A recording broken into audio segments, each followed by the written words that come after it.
అరుణాచలంలోకి వెళ్ళాడు అంటే వాడికి ఏదో అధికారం ఉంది, పరమేశ్వరానుగ్రహాన్ని పొంది ఉన్నాడు. అరుణాచలం వెళ్ళి అడగని వాడిది పాపం తప్ప, అరుణాచలం వెళ్ళినటువంటి వాడికి, అరుణాచలం వెళ్ళి ప్రార్థించిన వాడికి సాధారణంగా కోరిక తీరకపోవడం అన్నది ఉండదు.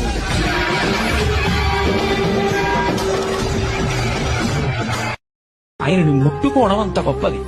ముట్టుకోవడం కన్నా గొప్పది అర్చన. ముందు ఆయనని అర్చన చేయడం.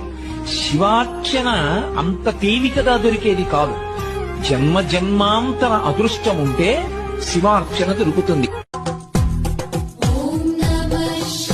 వరకు వీదయని విభూతిగా పుయ్యరన ఒంటికి నన్నింకొక నందిగా ఉడయి నీ ఘాటికి ఏ జనుమ పుణ్యమో నిన్ను చేరుకుంటిరా